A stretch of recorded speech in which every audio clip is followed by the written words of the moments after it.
Guys, what is up? Today is finally day 30 of the MCAT journey.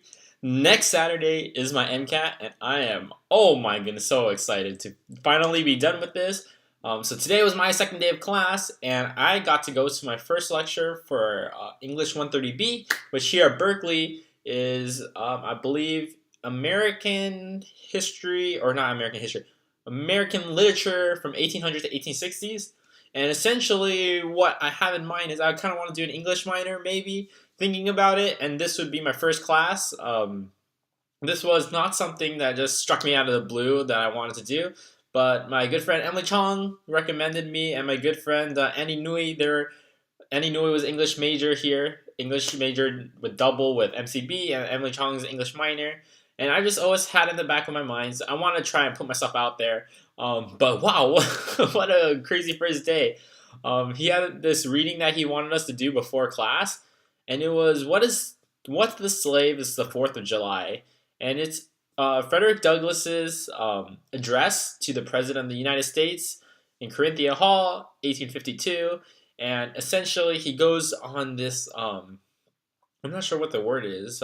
He goes on this vitriolic, almost a rant, but essentially he's making an argument for the slave and why slavery should be abolished. And he goes through the fact that one, religion doesn't assert itself with, or Christianity does not align with slavery. He goes through the motions to say that the Constitution does not anywhere in its verbiage support slavery. He just goes on and essentially lays out this reasoning for why slavery should be abolished and how he thinks that the future will eventually lead to the abolishment of slavery. And of course, he's an insightful guy. And yeah, so we're going to be following Frederick Douglass and other writers, including Herman Melville, author of Moby Dick. So I'm excited. I'm kind of scared, actually. The professor, he was like, oh yeah, this is a light reading. And I was like, oh man, that was a dense 14 pages. But yeah, I think that I'm kind of excited to see what these English classes have to offer. Um, I don't know how it's going to go. Yeah, it'll just be fun. And the past couple of days, I've been deciding, or I guess contemplating, whether or not I should tell you guys my score from the AAMC FL 1, full length 1. But I decided that I should, and the reason for that is because, one, I don't want to brag, but it does establish a sense of possibility of achievement, I guess. I don't want to jinx it, because on the MCAT, I don't know what my score is. But yeah, here's my score breakdown. So I got 131 in Chem Phys on the first exam, 129 in Cars, 131 in, what was the other one? Oh, Bio, and 129 in Psych. So just as an opinion, I thought that the Chem Phys was okay. It could have been more challenging. I definitely saw that there were some graphs and data that they interpreted, but they didn't use. For the cars, I believe I got like 6 wrong, and that was 91st percentile, which is 129. You can't really get that many wrong because I think the cars is actually more transparent. It's more clear, easy to understand than a lot of the practice material that I've used. I did another Princeton hyperlearning workbook exam today, and I went to like 4 passages. I was getting consistently like 2 wrong in each passage, so that's basically, that's the limit of my ability. Obviously, I'm going to try to read as much as I can before Saturday, but, things happen.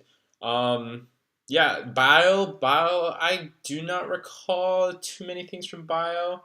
There were a lot of iffy questions that I remember were, I don't want to spoil it, but yeah, I thought they were just pretty tough, I guess, if you weren't thinking the mind of the test writer.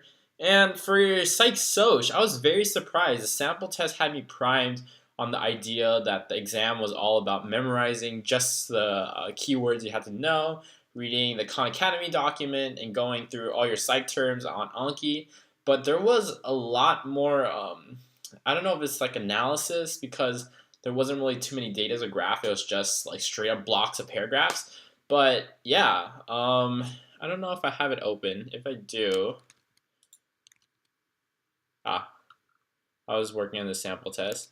I do not have it open, so you just have to take my word for it. But overall, the score adds up to 520, which is a score that I'd be more than happy to get on the full length, or not the full length number 2. I'm on the actual exam. Yeah, so I hope you guys don't think I'm doing this to brag, but I mean, you've seen all my videos on how stressful it is to study for this exam and how, like, I was really worried watching my next step scores go all the way down, watching TPR and everything. Like, the culmination of all that has ended up in a score that I could not be happier with. Not be happier with? Be happier? I guess I don't know what it is. I'm content with is how I'll put it.